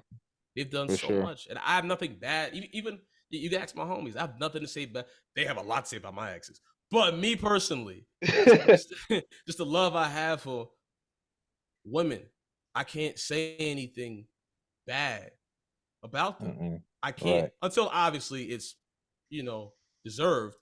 But I just can't sit there and be like, for example, all women are bad. I can't do that just because one or two or three hurt me. That's what children Yeah. do. That's what children do. Yeah, I gotta False stop doing that equivalence. myself. I gotta say, go ahead, DJ. I know Listen, we listen, chopping yo, up Tom. DJ. Go Listen, ahead. hey, you just like how I was, bro. I already know from looking at you what the deal was. I already know what it was. And it's tough, dog. It's tough. It's tough being that nerdy kid that did everything by the book, while this other dude who had no future Yep. Thank you. got everything that they wanted Thank you. from the money, the cars, the clothes, the recognition, while you was getting your A's, going to class. I Yep. understand, bro. I Thank you. understand. Thank you. Because believe me when I Thank tell you. you, the amount of hate I had in my heart when I was young, honest to God, was damn near demonic. Damn near demonic, dog. I can't explain to y'all. I can't tell y'all some of the things that I wanted to do. I can't. Because that'd be crazy. But a lot of these kids, I've heard some wild shit from them. I ain't gonna lie. It ain't wild. I was like, whoa. Whoa. I'm about to block you, little bro. You tripping.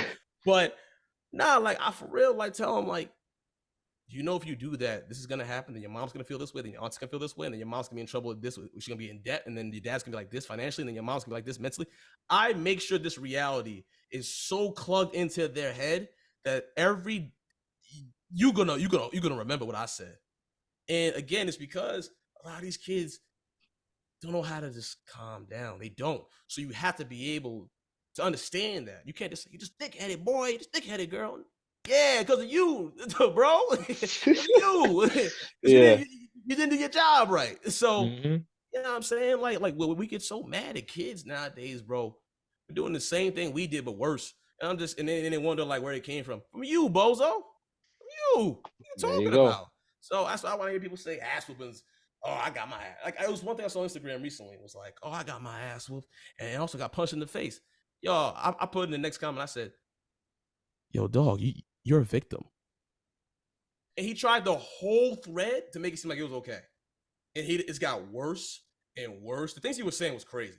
He was like, yeah, I get beat sometimes. I have my stuff taken away. I couldn't see my friends. They locked me out of my room for days. I was like, Negro, what? I said, you're in jail. You're in jail. Basically. I was like, dog, and yo, like, I ain't gonna lie to you, bro. Like, I've heard some people say some wild things, but I've never seen somebody say that and then act like that's okay. I've never seen that. And act like Conditioning. That's cool. Super Saiyan Blue conditioning. My goodness. Ultra Ego. Something. Ultimate Gohan. Hair, gray, whatever. Nerdy, you want to say, man. But it just put more into my headspace of like, yo, dog, I got work to do. I got a lot of work to do. Mm-hmm. I got a lot of work to do because ain't no way, bro. We're out here just being, bro. I'll get another example. Will Smith and Chris Rock situation. Oh, here we go. I mentioned it. Yo, go ahead, brother. Go ahead. I'm not even gonna talk about when it happened. I'm gonna talk about when Chris Rock said what he said, right, in his comic special, which was great, by the way. People were calling him corny, soft, oh, let it go. Where were y'all when that man got slapped in front of the whole world? Where were y'all with that? But as soon as he come back and make some bread, yo, listen, Orlando Brown said some goofy stuff. He said, I didn't like he made money off of it. You gonna tell that man what to do with his own pain? What? Exactly. There's a reason why your nose sniffles a lot, Brown. All right, like relax. Go back to the hospital. Relax. Because when I saw that, I was like, "There's no way you went on this platform, whatever it was, interview. You're making money talking about him, but he has a problem making money talking about a man that slapped the fadoodle out of him. You're crazy, dog. You're crazy. Mm-hmm. You're crazy. You're crazy." And I seen a lot of other brothers and sisters too that actually agreed because Will Smith said he didn't like it and he's asking him to take it down or some nonsense.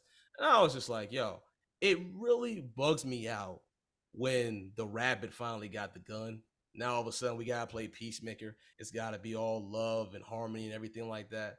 But when that happened and everything, I saw people obviously that didn't like Will Smith for doing that, but I saw a lot of people also commending Will, calling him the man and all this kind of nonsense, like basically stating that I seen some ladies saying that if my man don't do that, I don't want, like all kind of just weird stuff. And I know a lot of times those are jokes too, which I understand, but then some of them are dead ass serious. And I'm just sitting here just like, we literally, our people revolve around pain, bro. It's so crazy. It's like if we have some peace, it's like a rupture in the force. Like we can't have no positivity. If we do, it gets made fun of. And then it's basically damned if you do, damned if you don't. That's what it is basically. Damned if you do, damned if you don't, bro. Yep. It has to be what ended on that. It has to be an actual movie. It can't just be, sometimes it can be, colors and rainbows, but we refuse to accept it as such. Yeah. Yes. And like, bro, like that just shows you how miserable people are. How miserable the world is right now. I mean, I can't speak for the world because I don't know about the other, places, but as I know about America, bro, everybody depressed. Everybody. Everybody broke. Everybody. I'm doing good finally, but my God, I was broke. I think I was broke. They ain't help me. What? I was screaming help! Like I was wilding. You know what I'm saying? Savings, blowing my money's in my savings. Yo, I gotta pay 3 business days. Savings. I'd have to owe savings. I have to owe them. I'm still owe student loans. Man, what? They ain't getting it from me. It's a wrap. Bye-bye. It's a wrap for that. Listen, we trying to get a house. We ain't got no time for that. But listen, bro, I hate the fact it was just like, again, like you can't see, but I don't know if you can see. I have peace and love on my wrist. Like I've tatted on my wrist. I don't know if you really see it. It's light as ass. But peace and love. And the reason why I got it on my wrist, because I was just like, I need, like I know mentally I'm doing a lot better. But even before, when I was doing mentally good, I was like, I want to make sure I don't ever stray off from the path. I want to really make sure. I look at my wrist every single day. Every single day when I wake up, I look at it and to remind myself that you're not supposed to go that way, bro. You got to go right down the middle. Go right down the middle. That's your goal. That's your path. If it strays off and you still do your thing, God got you. Don't even trip about it. Don't even trip. So that's why, man, like I'm over. The confidence level I have might be damn near superhuman. Might be superhuman. When I tell you, bro, when I wake up every day, I say, yo, the world can't stop me, dog. For real. Like, I mean that. I'm 30 years old, bro. I'm the best shape of my life playing against. I'm actually taking this year to try for overseas. And I'm over here playing against overseas players, playing against these nice college players. Back in the day, bro, I couldn't shoot to save my life. Oh, man, if I shot that ball, somebody getting hurt. Somebody getting hurt, dog. If it wasn't for Coach, man, back in the day from Yonkers, New York, that's another man that saved my life. Made sure I didn't go outside or go to Yonkers. He made me have something to do. I'm a righty. He made me learn how to shoot lefty. So I go wherever way I want when it comes to dribbling. And shooting, I could pull from anywhere. That's because of him making me shoot 800 shots a night. A night. But again, I put the work in. I can't explain to people how many times I got made fun of for my jump shot. It was disgusting. It was absolutely disgusting. I look like I broke my neck. Like, it was gross. And because of that, man, I'm getting people who are trying to, like, where I'm trying to go or just trying to try out for, telling me that I have the best lefty shot they've ever seen. Like, the amount of, like my confidence is overflowing, bro. It's overflowing. And I believe totally the reason for that is because I'm letting God do his thing. I understand that. I'm accepting of it now, no matter what happens. While at the same time, full throttle doing what I believe is my purpose. I think those are the two main problems a lot of people don't understand is they don't know their purpose and their faith in God is not as good as they think it is. That's the two main reasons why a lot of people aren't succeeding. And I understand. I understand. Because, yo, the devil be working, dog. Working. Yes. And I ain't trying to sound like a preacher or nothing. But, No, dog. preach. Like, I'm being for real, bro. Y'all don't believe in God, that's fine. That's fine. But I promise you, there's some entity out there that's making sure you do not get to your destination. Yeah. I promise you there is. And I promise you there's one that wants to make sure you do get to your destination. Promise you that. And I just want to make sure, I just want to instill this confidence, bro, in everybody else, bro. Everything that I've learned from basketball to graphic design to the networking capabilities I have now, I want to make sure people that actually are good people can actually get to their purpose. I want to make sure, because we have to build a society, bro. Black, white, Asian, don't give a damn what you are. We have to build a society of people that want to do good for everyone. But the problem is, so many people are hurt. They think, nah, I ain't gonna do that for so-and-so. I got did by that dude that I should have known already doesn't care about me, or that chick doesn't care. You know what I'm saying? Like, we don't understand that we gotta take responsibility too. You blaming that dude when a lot of that was also on you too. You didn't see the signs. You didn't understand the simple fact that after the fourth time that girl said, nah, I'm good, and the one time, for example, she said, yeah, let's go out to eat. You didn't understand that vibe going on. You didn't get that. Or to my ladies out there, to the dirt bags, the dude that doesn't call you all the time, says, yo, let's kick it one time at 11 p.m. Come on. That sometimes uses you and everything. Use you. Exactly. Man, I never forget. I was like that to a girl, to a beautiful sister. I ain't gonna say her name, obviously, but beautiful sister. She was using me just for the emotional comfort. And I knew it. But the thing is, I was so down bad, dog. That's all I needed. That's all I needed. And a lot of people as I watch this, they know who I'm talking about already. They know what I'm talking about. Because I was a sucker. I was a sucker for real. You know what I'm saying? And I realized I was being used, but I was like, nah, this is still cool though. At least I'm around her. That sounds crazy. Son. I'm cool with it. At least I'm around her. That's pathetic. Super pathetic, bro. And the heartbreak helped a lot. That's why I believe in getting your heart broken. But I also believe in understanding there's a reason for it. And you need to accept that. Because a lot of dudes nowadays are at their lowest. Bro. There's no way on this God green that you should be paying to see a woman who don't even know you exist. There ain't no way on this God green that to my sisters you should be paying to kick it with a brother, wasting your time on a brother that's clearly using you for your body. There ain't no way on this God green that it should be okay to accept that. There's no way. And I want them to understand to read the signs, because that's our problem. We don't read the signs, bro. We just accept whatever. Like we select and choose when we want to do it. No, read them all. Because next time you get to that situation, it'll be the same movie with a different actor, and you'll know what to do. And I'm just advocating for just knowledge and growth, dog. Knowledge, growth, immaculate drip. While at the same time making sure your knowledge can also extend to other people as well. Because like you said, dog, that wolf pack is for real. That wolf pack becomes worldwide, dog. Chill. Appreciate the knowledge and everything that you spill. We're not gonna hold up your time in this one, but real quick, since you do basketball and everything, we in the NBA playoffs right now.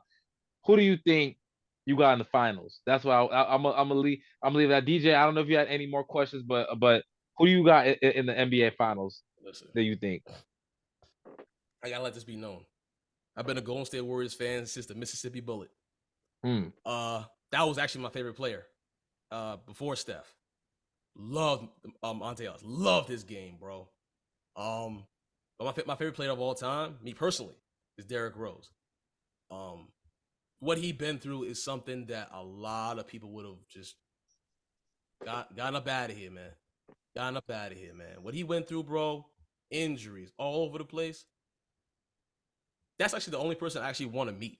as an NBA player. That's the one person I want to meet is Derrick Rose. I want to meet Derrick Rose. I want to actually talk to him, just pick his brain out and just kick it with the homie.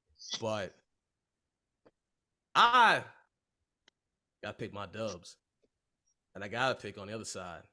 If Giannis is good, I'm picking the Bucks. But he's not good. Another finals rematch again. Warriors versus Celtics. But don't get me wrong, I love the Kings. I was so listen.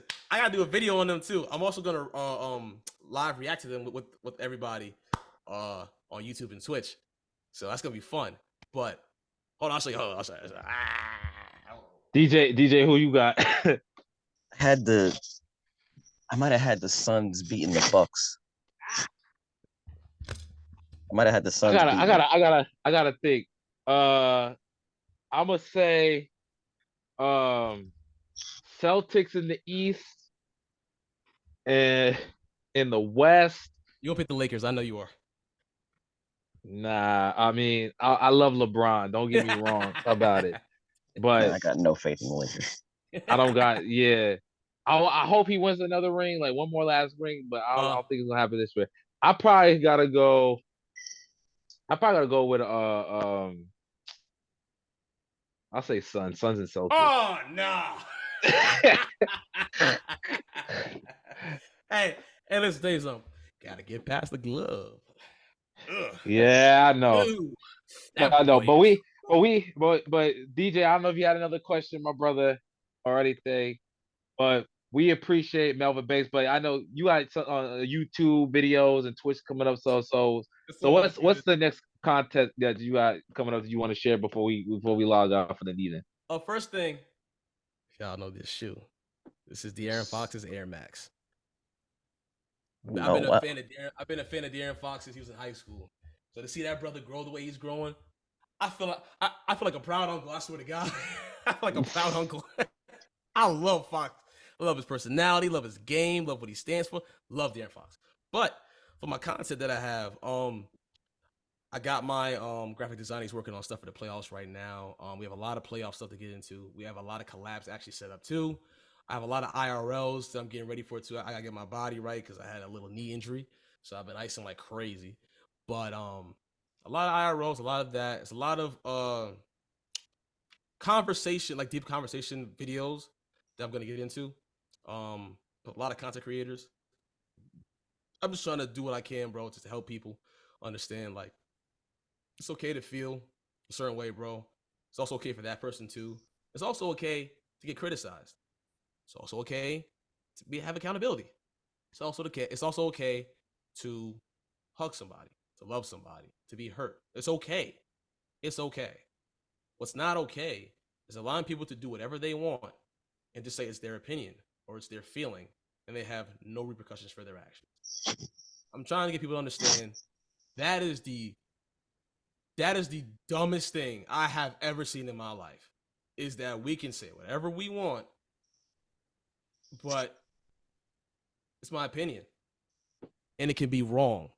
So it's just like it's the being wrong I'm just tired of, like people not accepting. You can be wrong, baby. You can be wrong. So I just want to make sure people understand that I'm trying to put that into it. And a lot of the streams, y'all check out the streams. We have a lot of deep talks, and it's great. It's great, honestly, because everybody's involved. We have great combos. It's not like me talking to them. It's we're all talking to each other. Like in the chat, we'll have like, again, love it, like 30 people in there, whatever, talking to each other. Having great combos. I want people to understand that, yo, bro, he gets your pain. He gets your pain. She gets your pain. We're getting more females. We're getting my sisters in here too. We're getting more of my sisters. I'm hyped. You know what I'm saying? But I want people to understand, bro, like you could talk to that person. They cannot agree with you, and it's all love. It's okay.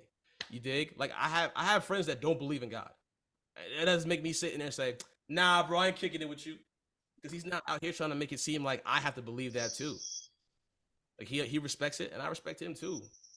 You know, if you don't like people that are gay, for example, that's listen. I got no problem with that, bro. If you want to be what you want, I'm cool. As long as you're a good person, I don't care. I do not care. Because the same people that say I don't like him because he might be gay, for example, right? But at the same time, we'll be cool liking dude being a criminal, being an ex-killer or something, or a thief. Like, bro, you're weird. You're weird. Like, yep. Come on, son. You're weird. You're cool with the criminal, but you're not okay with the guy being cool with his sexuality. You know what I mean? Like I'm just trying to get people to understand that. That's all, man. That's all for me. I can talk all day. I love talking to people. I love talking to people. So I ain't gonna hold y'all up. That's the problem. We're about to turn in. I don't know. I think the Sixers are probably playing the Nets, but yeah, they are right now, I believe. so it's probably a shellac. Yes, they are. But yeah, no, this was yeah. We usually go into careers, but this convo is obviously a lot more important. And I derived a lot of things that I won't get into, but I derived a lot on my own perspective, and getting my own like mental check, being in therapy and such. But this was bigger than just talking about work. So appreciate it. No, we talked about work. Like, we talked the YouTube stuff and everything and what he does. So yeah. Yeah, but like the at large picture is what is what I love. So okay. Yeah, the at large, just getting perspective on everything. It's just it's valuable, it's invaluable at the same time. So true, absolutely. But like I did say, life don't have directions, bro. That's facts. Big facts, bro. Big facts. This is fabulous. It's funny because as we're doing this, all I actually just got sent a whole nother script. So it's like I gotta get off this. I gotta go live again. Then I gotta get the script ready because it's due in 2 days. So I'm just like, it recirculates. I love it, bro. I love the fact that people like what I have going on, I guess you could say. I love it, dog. So all right, appreciate y'all. This has been DT and VT, and I'll send y'all this link. So appreciate y'all. Appreciate you, Melvin. Thank you for everything, brother. Brother Thomas, it was an absolute pleasure. DJ, keep being you, my boy. Keep being you, my boy. Much love. Right back at you. Of course, twin. Love what y'all doing. Keep it up. All right, appreciate you, brother. Thank you. All right. Love y'all.